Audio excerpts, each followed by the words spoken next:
नमस्कार, आर्या न्यूज देख रहे हैं आप। मैं हूं आपके साथ पल्लवी सिंह। शुरुआत करते हैं बुलेटिन की बड़ी खबरों से। बता दें कि एनसीआरबी के आंकड़ों में उत्तर प्रदेश के दंगा मुक्त होने पर भाजपा प्रवक्ता राकेश त्रिपाठी की प्रतिक्रिया सामने आई है। उन्होंने कहा है कि यूपी में अब कानून का राज है और योगी आदित्यनाथ जी के सख्त प्रशासक छवि के कारण यूपी की जनता अपने आप को सुरक्षित महसूस कर रही है।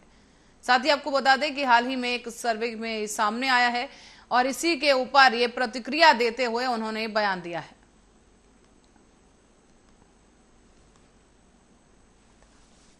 आज आए हैं जिसमें उत्तर प्रदेश की कानून व्यवस्था बेहतर होने पर मुहर लगी है कि उत्तर प्रदेश अब दंगा मुक्त हो गया है। लेकिन उत्तर प्रदेश की जनता ने तो 2022 के विधानसभा चुनाव के परिणाम के साथ ही इस पर अपनी मुहर लगा दी थी, जब 37 वर्षों के बाद उत्तर प्रदेश में भारतीय जनता पार्टी की सरकार रिपीट हुई थी।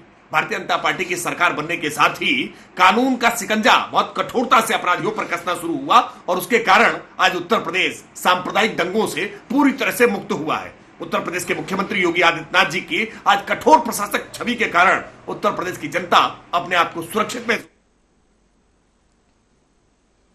और अब खबर है आगरा से। ताजनगरी आगरा में अब ऐसी खबर सामने आई कि हर कोई हैरत में है। ताजमहल यहां पर शराबियों का अड्डा बन चुका है और ऐसा हम नहीं बल्कि तस्वीरें कह रही हैं। यहां आपको बता दें कि ताजमहल को जाने वाले पश्चिमी मार्ग पर शराब की ये बोतलें दिखी हैं। ताज रेस्टोरेंट के नजदीक पड़ी दिखी शराब की ये खाली बोतलें और खाली पड़ी शराब की बोतलों के नजदीक ही बना हुआ था पुलिस बूथ। और अब बड़ा सवाल यह है कि पुलिस बूथ के नजदीक आखिर किसने शराब की ये बोतलें यहां पर फेंकी हैं। सीआईएससी की सुरक्षा पुलिस और ताजगंज पुलिस के हवाले यहां पर ताजमहल की सुरक्षा है, लेकिन बावजूद इसके ताजमहल की सुरक्षा में ये बड़ी सेंधमारी है जहां पर इस परिसर में शराब की खाली बोतलें मिली हैं। और इसी खबर पर ज्यादा जानकारी के लिए फोन लाइन पर हमारी आगरा से ब्यूरो चीफ ममता भारद्वाज जुड़ चुकी हैं। ममता, आपसे जानना चाहेंगे विस्तार से पूरा प्रकरण क्या कुछ रहा। बिल्कुल पल्लवी, मैं आपको बता दूं जिस तरह आगरा की जो ताजमहल है उसकी सुरक्षा काफी कड़ी सुरक्षा है और ये कड़ी सुरक्षा के तहत आता है। और जहाँ ताज सुरक्षा को लेकर हम ऐसी चीजें आए सामने, जैसे कि किसी भी धार्मिक मूर्ति हो चाहे पूजा हो, तो किसी भी धार्मिक स्थल तो उसे जोड़ा नहीं जाता। उससे जैसा कि देखा आपने कल के एक जयपुर से एक जिसने कि लड्डू गोपाल की जो प्रतिमा थी वो एक टोकरी में रख के लाए और उन्होंने बताया कि ये हमारे परिवार सदस्य ऐसे हैं और हम जहाँ भी जाते हैं घूमने तो हम अपने साथ ले जाते हैं। लेकिन इतना कहने के बाद वहाँ ताज सुरक्षा में जो कर्मी और जो भी सीआईएसएफ जो भी रहे हो उनने वहाँ उनको एंट्री नहीं करने दिया और उनने जब वो पर्यटक को जब उनके गोपाल अंदर एंट्री नहीं हुए तो पर्यटक के मायूसी छाई और उसके बाद फिर भी उन्होंने हालांकि आज का दीदार। तो ममता, एक सवाल तो यही खड़ा हो जाता है कि जहां एक तरफ इतनी ज्यादा चाक चौबंद सुरक्षा व्यवस्था है और लाख दावे भी किए जा रहे हैं और चेकिंग को लेकर काफी जो है सतर्क पुलिस नजर आती है, लेकिन बावजूद इसके आखिर फिर ये शराब की बोतलें किसकी हैं, यहाँ कैसे आई और यहाँ पर अगर किसी ने शराब पी है तो उस पर किसी की नजर क्यों नहीं पड़ी। कई सारे यहाँ पर सवाल हैं। आपसे जानना चाहेंगे कि क्या लगता है अब इस पूरे मामले पर क्या अपडेट है। बिल्कुल पल्लवी, मैं आपको बता दूं, मैंने जैसा कि बताया जहाँ धार्मिक स्थल से संबंधित कोई किसी भी धर्म से संबंधित कोई चीज नहीं जा सकती अंदर, या यहाँ तक कि जो पर्यटक आते हैं उनके बिस्किट का पैकेट भी अगर ले जाए तो उस पर भी प्रतिबंध है, वो नहीं जा सकता। तो आखिरकार शराब की इतनी बोतल ये डब्बा ये आज पहुंचा गया, यहाँ बड़ा सवाल है, यहाँ ताज की सुरक्षा बड़ा सवाल है। आखिरकार बोतल इतना बड़ा डब्बा आखिरकार पहुंचा क्या, किसकी चूक रही है यहाँ। जी ममता, सवाल यहाँ पर यह भी है कि अगर ताजमहल में लड्डू गोपाल का प्रवेश निषेध है तो फिर ये शराब का प्रवेश क्या इसको एंट्री दी गई है क्या? यहाँ पर आगे शराब की बोतलें कहां से पहुंची? सुरक्षा कर्मियों से अगर आपकी बात हुई है तो उनका क्या कुछ कहना है इस पर? बिल्कुल, अगर सुरक्षा कर्मियों की बात है ना तो सुरक्षा कर्मी बात करने से मुकर रहे थे और कैमरे के सामने बोले इनकार कर रहे थे, कोई भी एग्री नहीं हो रहा था। तो लेकिन बावजूद यहाँ सबसे बड़ा सवाल यहाँ यही है कि आखिरकार यहाँ ताज की सुरक्षा में इतनी बड़ी चूक किसकी। यहाँ अगर बात करें तो वहाँ जहाँ पर ये शराब की जो बोतल है जो पाई गई है जस्ट उसके सामने पुलिस बना हुआ है। तो यहाँ बड़ा सवाल है ताज की सुरक्षा को लेकर, यहाँ बहुत बड़ा सवाल उठता है। आखिरकार जब अधिकारियों से बात करना चाही तो फिलहाल अभी अधिकारी हमें मिल नहीं पाए हैं। हम एएसआई ऑफिस गए तो वहां पर भी ममता, आपसे ये भी समझना चाहेंगे कि आखिर किस जगह पर ये शराब की बोतलें पाई गई हैं, एग्जैक्ट क्या वो लोकेशन है जहां पर ये शराब की बोतलें मिली हैं, और कितना हद तक ये पॉसिबल है कि यहाँ पर ही बैठकर शराब पी गई हो? बिल्कुल पल्लवी, मैं आपको बता दूं, जिस तरह के जो वीडियो वायरल में आपने देखा होगा कि महज 20 मीटर की ही दूरी रही होगी जहां से ताज का जो एंट्री जो गेट है, जो पश्चिमी गेट है, वो उससे 20 मीटर की महज दूरी है, जहां आपने देखा है कि जो वीडियो वायरल तक भी साफ तौर से जाते हुए नजर आ रहे हैं।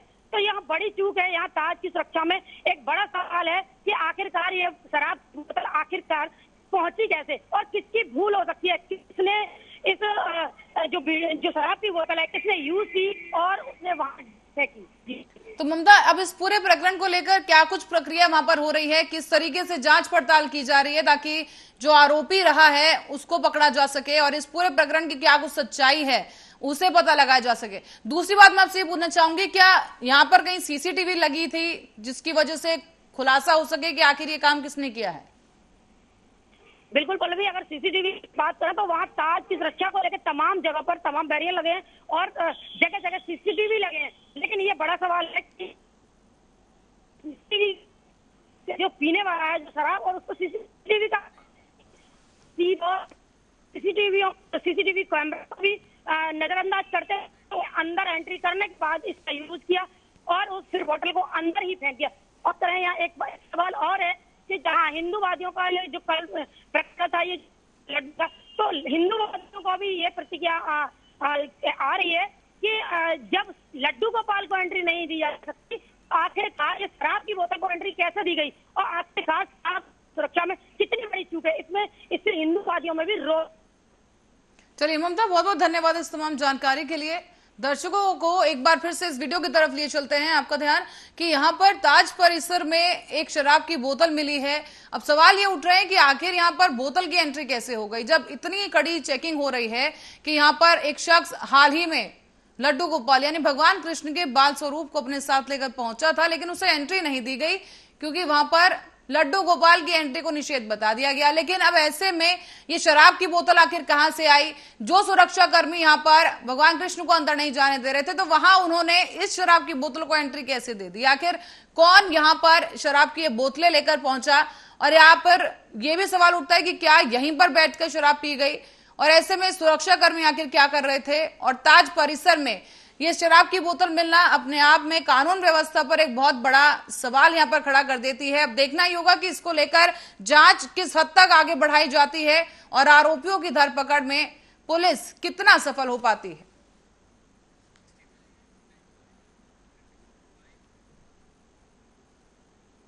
अब खबर की ओर रुख करेंगे कन्नौज से, जहां पर उत्तर प्रदेश के कन्नौज में एक बार फिर से खाकी वर्दी दागदार हो गई है। लेकिन यहां आपको बताते चले ये पूरा मामला एक पीड़ित मां से जुड़ा है। ये मां पुलिस के पास गुहार लगाने पहुंची थी, न्याय मांगने पहुंची थी, लेकिन उस मां को शायद पता ही नहीं था कि जिससे वो न्याय की गुहार लगाने गई है वही उसकी इज्जत को तार तार कर देगा। बता दें कि अपनी बेटी के लिए इंसाफ मांगने गई थी ये महिला, और ये चौकी इंचार्ज से उसके सरकारी आवास पर यहां पर मिलने पहुंची थी। लेकिन इसी बीच चौकी इंचार्ज ने महिला के साथ दुष्कर्म किया है और इस घटना के सामने आने के बाद आरोपी पुलिसकर्मी को जेल भेज दिया गया है।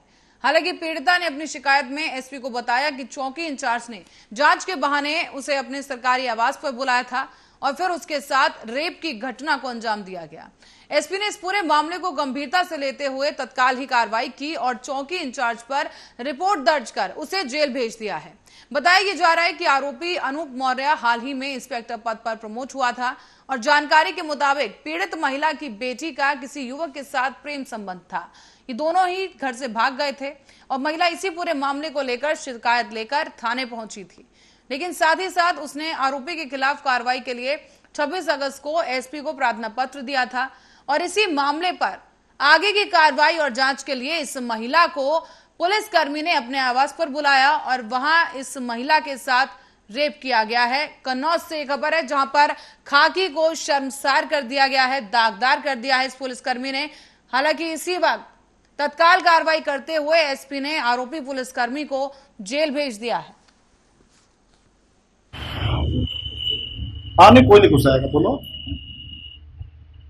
मामला ये होता सर, हमारी बिटिया का केस चलता है। आपकी बेटी थी? हाँ बेटी थी। हाँ तो मतलब हम उनसे पूछी दरोगा साहब से, ये इंस्पेक्टर साहब से, हमारिया से, हम लोग उनसे आदमी चली चौकी में मिले थे। हमने किसी हमारी बिटिया का केस चल रहा है, गिरफ्तारी नहीं हुई 6-7 महीना हो गए सर, अभी कुछ करे ही नहीं। तुमने काम दौरा रिक्वेस्ट किया, पुलिस भेज गए, अपने कुछ करे ही नहीं है सर। उनका काम नहीं, यहाँ पूरा अपने वही कमरे में आना, हम सब कमरे पे हमने कुछ ऐसे कमरे तो पहुँच पाया नहीं सर, हमें मजबूरी नहीं हुई कमरे। तो कल पहला कि आ जाओ, तो कम थे हम शुरू कर देगा। तो सुबह हुआ कभी 11 बजे हम पहुँचे, कल 11 बजे नरेगा पे पहुँचे। हमने मरिया साहब को फोन किया, फैमिली के साथ दुकान का मतलब हम यहाँ आए। कन्नौज कोतवाली के प्रकरण के संबंध में अवगत कराना है कि कन्नौज कोतवाली पर नियुक्त चौकी इंचार्ज के विरुद्ध वादिया ने तहरीर दी है कि उक्त चौकी इंचार्ज ने एक मुकदमे की जांच से संबंधित मामले में वादिया को अपने आवास पर बुलाकर दुष्कर्म की घटना कारित की है। प्राप्त तहरीर के आधार पर सुसंगत धाराओं में अभियोग पंजीकृत करते हुए उक्त आरोपी को जेल भेजा जा चुका है। अग्रिम विधिक कार्रवाई।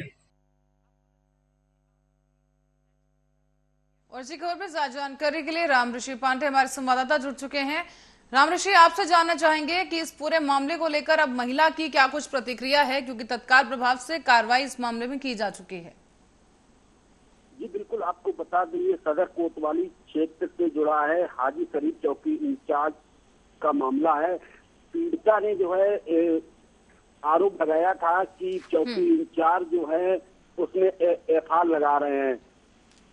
उसने जब महिला जो है चौकी इंचार्ज के पास पहुंची तो ये बताया गया कि एफआईआर लगा रहे, इसी को लेकर दरोगा ने अपने कमरे पे बुलाया और उसके साथ गलत व्यवहार किए। ये भी बताया जा रहा है पहले उसने शराब पी, उसके बाद जो है अश्लील हरकतें की। इस पर जो है उसने सदर कोतवाली में गुहार लगाई कोतवाल सदर से। उन्होंने तत्काल जो है एसपी को बताया, एसपी ने जो है सीओ को जांच सौंपी थी। जांच में पता लगा कि ये बात सही है। इसको लेकर चौकी इंचार्ज को पुलिस ने कार्रवाई करते हुए जेल भेज दिया है।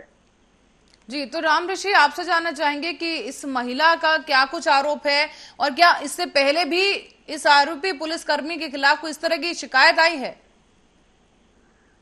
पहले इस तरह की कोई भी शिकायत नहीं आई है। महिला का यही आरोप है कि कई बार इन्होंने मुझे चक्कर कटवाए कि हम आपके साइन कराएंगे कि चौकी आइए, कहीं आवास आइए, तो इन्होंने जो है आवास मुझे बुलाया और मेरे साथ जो है अश्लील हरकत की।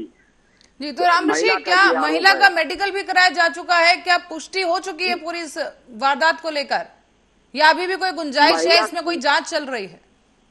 महिला का जो है मेडिकल के लिए महिला को भेजा गया है और अभी सीओ के पास जांच है। सीओ सिटी जो है इसकी जांच कर रहे हैं। जी, तो राम ऋषि, अपने आप में ये घटना काफी ज्यादा शर्मनाक है, क्योंकि कोई भी समस्या होती है इंसान पुलिस के पास पहुंचता है, न्याय की और मदद की गुहार लगाता है, लेकिन अगर पुलिसकर्मी ही हैवानियत पर उतर जाएं और इस तरह की वारदातों को अंजाम देने लगे तो आखिर आम जनता अपनी मदद के लिए किसके पास जाएगी? राम ऋषि, अब आपसे ये जानना चाहेंगे कि महिला जिस प्रकरण को लेकर वहां पहुंची थी उसको लेकर क्या कुछ कार्रवाई की जा रही है? उस पे देखिए, उस पे कार्रवाई बिल्कुल कप्तान महोदय कर रहे हैं। उनके द्वारा बताया गया है कि जो पहला जो प्रकरण चल रहा है उनकी पीड़िता की पुत्री का, उसमें भी जो है पूरी तरह से दोबारा जांच की जा रही है। और ये कहीं ना कहीं सवाल तो खड़ा होता है कि पुलिस जब ऐसी हरकतें करने लगे पुलिसकर्मी, तो आम जनता क्या करेगी? आम जनता जो है पुलिस के पास न्याय के लिए जाती है। जब पुलिस ही भक्षक बन जाएगी तो क्या करेंगे लोग? तो राम ऋषि, इस पूरी दुष्कर्म की अगर बात की जाए तो महिला की तरफ से क्या किसी और नाम का भी जिक्र किया गया? क्या कोई और भी शामिल था इस पूरे दुष्कर्म की वारदात के दौरान? महिला से जब बात की गई तो महिला से मीडिया कर्मी ने जब बात की तो उनके द्वारा बताया गया है कि केवल यही दरोगा मौजूद था, उसके अलावा अभी वहां पर कोई मौजूद नहीं था। फिलहाल जो है सीओ जांच कर रहे हैं, जो भी दोषी होंगे उनके ऊपर कड़ी से कड़ी कार्रवाई की जाएगी, उसके द्वारा भी बताया गया है। रामऋषि पांडे जी, बहुत बहुत धन्यवाद इस तमाम जानकारी के लिए। दर्शकों को बता दें कि ये आरोपी पुलिसकर्मी का चेहरा है और इसे जेल भेज दिया गया है। इतनी शर्मनाक करतूत, जिसके बाद खाकी को दागदार ऐसे पुलिसकर्मी ने किया है। बताया जा रहा है कि हाल ही में इनकी पोस्टिंग यहां पर हुई थी और इस बीच एक महिला यहां पर शिकायत लेकर पहुंचती है, तो जांच और कार्रवाई के बहाने पहले उसे सरकारी आवास पर बुलाया जाता है और उसके बाद इस महिला के साथ दुष्कर्म की वारदात को अंजाम दिया जाता है। बहरहाल एसपी से जब महिला ने इस पूरे मामले की शिकायत की तो एसपी ने तत्काल ही कार्रवाई करते हुए इस आरोपी चौकी इंचार्ज को गिरफ्तार कर जेल भेजने के आदेश दे दिए। फिलहाल जो आरोपी चौकी इंचार्ज है वो जेल में है और विधिवत कार्रवाई आगे की जा रही है।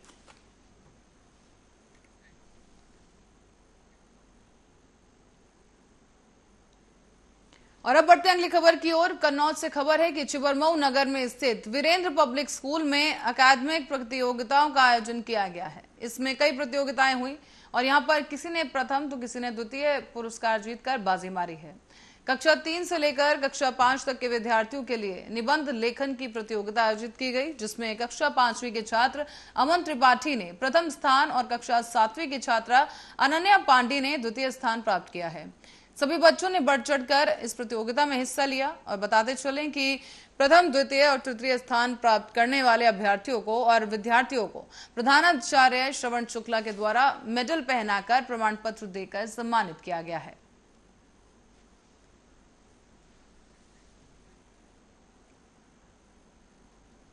कन्नौज में ग्रीन फाउंडेशन के संस्थापक लालू यादव आज छिबरमऊ पहुंचे हैं और छिबरमऊ नगर पालिका अध्यक्ष राजीव दुबे के आवास पर वो पहुंचे, जहां उनसे मुलाकात की गई। लालू यादव ने अध्यक्ष राजीव दुबे को एक पौधा भेंट किया है और वहीं पर पर्यावरण के बारे में बातचीत भी की गई और कई अन्य अहम मुद्दों पर भी चर्चाएं हुई हैं।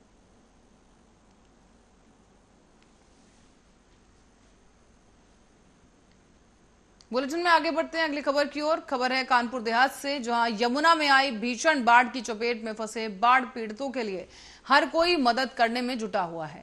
जिला प्रशासन के साथ साथ समाजसेवी भी आगे आकर इन लोगों में राहत सामग्री वितरण कर रहे हैं। तो वहीं अखिल भारतीय विद्यार्थी परिषद के जिला संयोजक दिव्यांशु सिसोदिया ने कार्यकर्ताओं के साथ मिलकर क्षेत्र में आई बाढ़ से प्रभावित गांव में रसोई से भोजन बनाकर बाढ़ प्रभावित क्षेत्रों में भोजन और राहत सामग्री पहुंचाई है।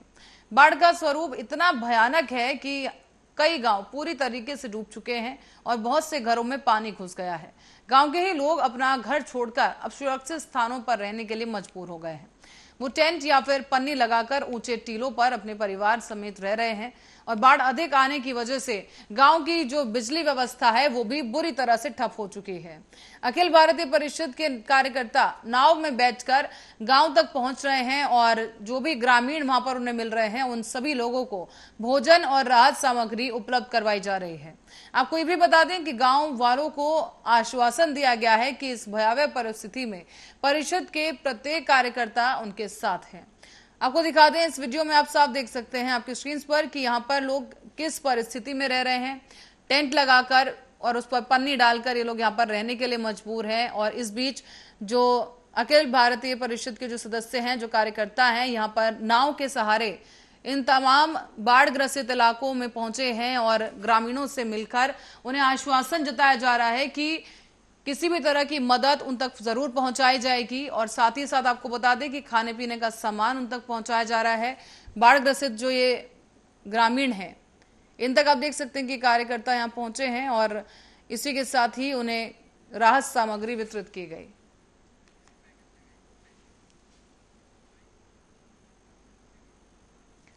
और पति पत्नी के झगड़े होना पति पत्नी के बीच ये कोई नई बात नहीं है, लेकिन झगड़ा ये थोड़ा हटके है।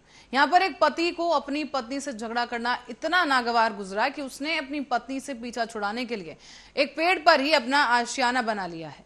इस अजब पति की गजब कहानी देखिए इस रिपोर्ट में।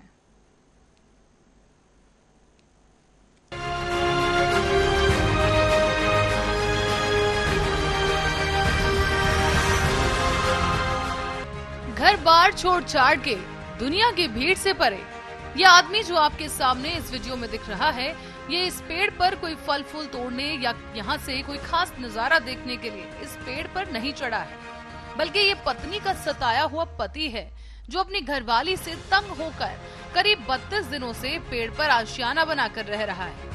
यकीन नहीं आता? तो चलिए विस्तार से बताते हैं आपको इस बेचारे पति की कहानी। दरअसल उत्तर प्रदेश के मऊ जिले का ये अजीबोगरीब मामला है, जो कि शुरू होता है एक जोड़े की शादी से, जिसके बाद शुरू होती है नोकझोंक के सिलसिले के बाद बढ़ चढ़कर ये रोजाना के झगड़े में तब्दील हो जाता है। अब सवाल ये उठता है कि झगड़े तो हर घर की कहानी होते हैं, इसमें नया क्या है? तो हम आपको बता दें कि इसमें नया ये है कि इस मामले में पति इतना नाराज है कि वो पिछले करीब 32 दिनों से 100 फीट ऊंचे इस ताड़ के पेड़ पर रहने के लिए मजबूर हो गया है। पति तक ना कोई पहुंच पा रहा था और ना ही वो खुद नीचे उतरने का नाम ले रहा था। कई बार पुलिस आई और तमाम कोशिशों के बावजूद भी वो नीचे नहीं उतार पाई। अब बता दें कि मऊ के थाना कोपागंज क्षेत्र के बशारतपुर गांव के दलित बस्ती में रहने वाले राम प्रवेश का अपनी पत्नी के साथ 6 महीने से झगड़ा चल रहा था। उसका आरोप यह है कि पत्नी के द्वारा उसे मारा पीटा जाता था, जिससे नाराज होकर वो अपने ही घर के पास ताड़ के एक 100 फीट ऊंचे पेड़ पर रहने लगा। परिवार और ग्रामीणों ने उसे नीचे उतारने की भी काफी कोशिश की, लेकिन बीवी का मारा ये पति नीचे नहीं उतरा और पेड़ पर ही भगवान की पूजा करने लगा। राम प्रवेश के पिता ने भी बताया है कि उसका पत्नी से झगड़ा होता था। इसके बाद उसने पेड़ पर ही रहने का फैसला किया। अब बेटे की जिद के आगे पिता भी हार गया और उसकी बात मानने को मजबूर हो गया। अब आलम यह है कि उसे रस्सी के सहारे ही पेड़ पर खाने को दिया जाता और वहीं गांव के लोगों का कहना है कि आधी रात में जब सब सो जाते तब जाकर वो नित्यक्रम के लिए पेड़ से नीचे उतरता और फिर वापस से पेड़ पर चढ़ जाता। हालांकि उसे ऐसा कुछ करते हुए किसी ने देखा नहीं था। दिन के उजाले में वो ताड़ के पत्तों के बीच बैठा हुआ दिखता था, तो वो कब सोता था और कैसे सोता था ये किसी को नहीं पता। बिना नहाए धूप और गर्मी हवा के बीचों बीच वो पिछले 32 दिनों से ताड़ के इस पेड़ पर ही बैठा हुआ था।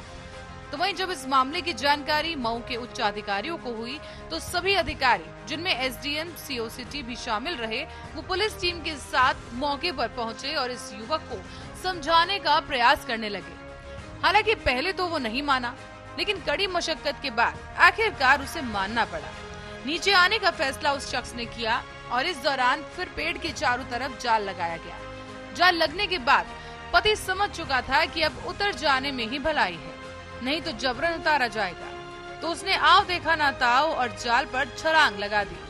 इधर राम प्रवेश पर गांव वालों ने भी गंभीर आरोप लगा दिए हैं। गांव वालों का कहना है कि ताड़ के पेड़ के आसपास कई घर हैं। घर के आंगन में कई महिलाएं नहाती भी हैं और राम प्रवेश, जो कि पेड़ पर हर वक्त चढ़ा रहता था, वो नहाने से लेकर पूरे दिन और रात में भी इसी घरों पर निगाहें जमाए रखता था।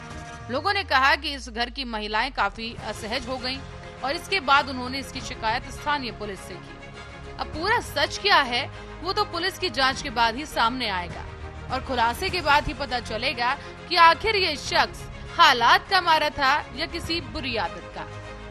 Special report, Arya news.